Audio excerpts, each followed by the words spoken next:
کتاب و شفا سے آج کا وظیفہ۔ گرمیوں میں بالعموم اور بعض اوقات سردی کے موسم میں یا موسم جب چینج ہو رہا ہو اور مختلف وجوہات کی بنا پر خون کے کیمیکل جو کمپوننٹس ہیں ان کی وجہ سے یا الرجی کی وجہ سے یا کسی اور معاملے کی وجہ سے پھوڑے پھنسیاں جو ہیں نکل آتی ہیں، تو پھوڑے پھنسی سے نجات کا روحانی علاج یا اس کے علاوہ بواسیر، نواسیر یا کوئی اور ناسور، کوئی ٹیومر، کوئی گلٹی، کوئی زخم، کسی بھی قسم کا کوئی ایسا معاملہ ہو گیا ہو، تو اگر کسی شخص کے پھوڑا یا پھنسی یا ناسور ہو یا بواسیر ہو، زخم ہو اور وہ کسی طرح بھی اچھا نہ ہو،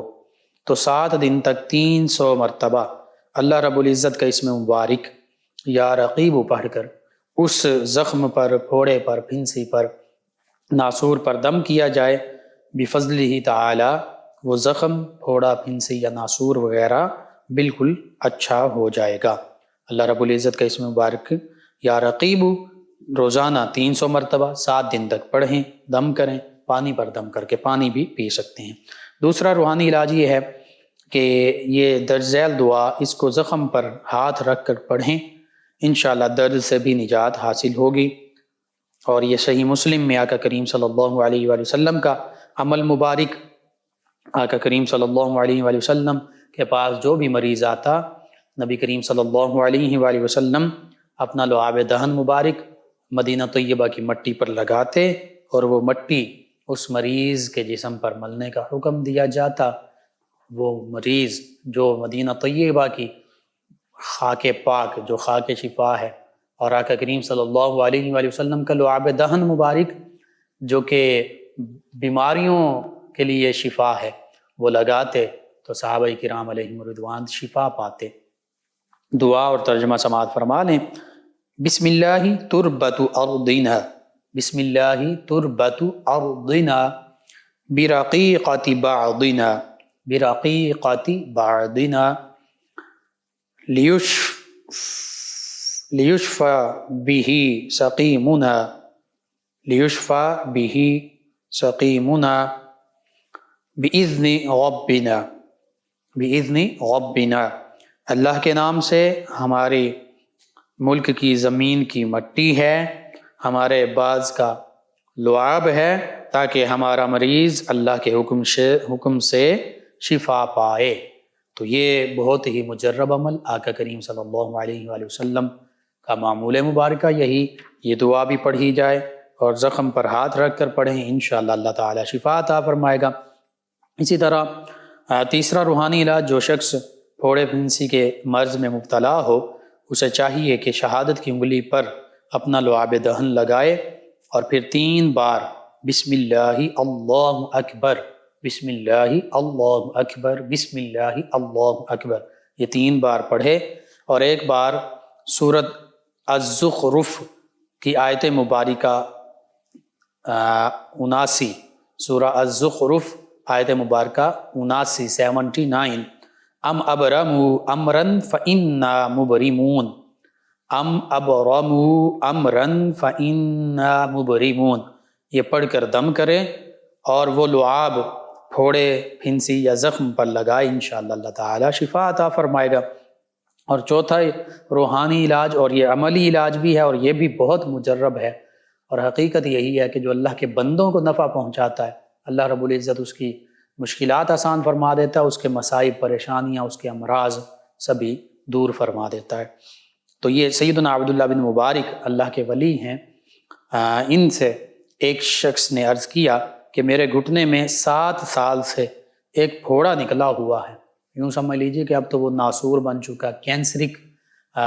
پھوڑا بن چکا ہے۔ تو وہ شخص کہتا کہ ہر طرح کا علاج کرا چکا ہوں، بہت سے اطباء یعنی فزیشنز، حکماء، ڈاکٹر سے بھی رجوع کیا لیکن کوئی فائدہ نہیں ہوا۔ تو سیدنا عبداللہ بن مبارک علیہ رحمہ آپ نے فرمایا، جاؤ کوئی ایسی جگہ تلاش کرو جہاں پانی کی قلت ہو، پانی کی کمی ہو، اور لوگ پانی کے ضرورت مند ہوں، لوگوں کو پانی وافر دستیاب نہ ہو، پانی کی ضرورت ہو، انہیں پریشان ہوں، وہاں جا کر ایک کنواں کھودو جہاں پانی کی کمی ہے، اور فرمایا کہ مجھے امید ہے کہ وہاں کوئی پانی کا چشمہ جاری ہوگا تو تمہارا خون رک جائے گا، تمہارا زخم مندمل ہو جائے گا، ریکور ہو جائے گا، ٹھیک ہو جائے گا۔ تو اس شخص نے ان کے کہنے پر، یعنی سیدنا عبداللہ بن مبارک علیہ رحمہ کے کہنے پر عمل کیا تو وہ تندرست ہو گیا، اللہ رب العزت نے اسے شفا عطا فرما دی۔ تو بالکل یہ بہت مجرب عمل ہے۔ جس بندہ مومن کی کوئی مرض اس کا پیچھا نہ چھوڑ رہی ہو، وہ شفا یاب نہ ہو رہا ہو، میڈیسن بھی کرے، سنت نبوی ہے، دعا بھی کرے، یعنی اللہ کو یاد بھی کرے، اللہ کے اسماء مبارکہ، آیات بینات، مسنون دعائیں یہ بھی کرے۔ یہ اس کے ساتھ ساتھ بالخصوص یہ مجرب ہے، بالکل تجربہ شدہ بات ہے، اللہ کے بندوں کی کوئی نہ کوئی ضرورت پوری کر دے اپنی حیثیت کے مطابق، بلکہ حیثیت سے بڑھ کر۔ ہم دنیاوی معاملات میں، شادی بیاہ، دیگر معاملات میں اپنی اوقات سے بڑھ کر ہماری کوشش ہوتی ہے، بعض وقت قرض لے کر ظاہری نمود و نمائش کے لیے ہم بے جا خرچ کر رہے ہوتے ہیں، اسراف کر رہے ہوتے ہیں، لیکن اللہ کے راستے میں جب خرچ کرنے کی باری آتی ہے، ہم اپنی جیب میں دیکھتے ہیں جو سب سے چھوٹا کرنسی نوٹ ہے نا، وہی نکالتے ہیں، اور یہ ہماری سوچ ہے کہ کم سے کم اللہ کے راستے میں دیا جائے، نہیں، اپنی حیثیت سے بڑھ کر اللہ کے راستے میں خرچ کیا جائے۔ اور بالخصوص جو ضرورت مند ہیں، اگر کوئی ابھی یہ سردیوں کے موسم میں ایسے بھی بچے ہوں گے، بوڑھے ہوں گے کہ جن کے جسم پر مکمل لباس نہیں ہوگا، گرم لباس نہیں ہوگا، جرسی نہیں ہوگی، جرابیں نہیں ہوں گی، دیگر موٹے کپڑے ان کے پاس نہیں ہوں گے، لیکن وہ سردی میں ٹھٹھر رہے ہوں گے، ایسے لوگوں کو سردی کے کپڑے آپ پہنا دیجئے، لے کر دے دیجئے۔ بہرحال کوئی کسی کو راشن کی ضرورت ہے، راشن لے دیجئے، کسی کے پاس اپنے بچوں کے لیے ان کی ضروریات پوری کرنے کے لیے پیسے نہیں ہیں، ان کو پیسے دے دیجئے، لیکن مستحق کو بالخصوص آپ دیکھیے اور اس تک پہنچائیے، اس کی خدمت کیجئے، اس کی ضرورت پوری کیجئے، پھر دیکھیے آپ کی تمام مشکلات، آپ کے تمام معاملات کیسے بہتر ہوتے ہیں۔ یہ حقیقت ہے، صدقہ جو ہے وہ موت کے سوا تمام بلاؤں کو ٹال دیتا ہے، حتیٰ کہ صدقہ جو ہے وہ بری موت سے بھی بچاتا ہے، بری موت نہیں آئے گی، بڑی خوبصورت، بڑی اچھی موت آئے گی۔ بہرحال یہ آج کا وظیفہ اور آج کا عملی وظیفہ، اس پر عمل کر کے دیکھیے، انشاءاللہ اللہ تعالی آپ کے لیے آسانیوں کے راستے کھول دے گا۔ اللہ رب العزت سے دعا ہے اللہ تعالی مجھے، آپ کو، ہم سب کو عمل کی بھی توفیق عطا فرمائے، آسانیاں عطا فرمائے، آسانیاں بانٹنے والا بنائے، مشکلات سے ہماری حفاظت فرمائے۔ یہ وظائف جو ہیں، عملی وظائف بالخصوص امت مسلمہ میں شیئر کیجئے، میرے آپ کے ہمارے بتانے سے کسی بھی ہمارے مسلمان بہن بھائی، کسی مسلمان فرد کا فائدہ ہوتا ہے، انشاءاللہ ہمارے لیے دین و دنیا آخرت میں بھلائی، فائدہ، نجات اور شفا کا باعث ہوگا۔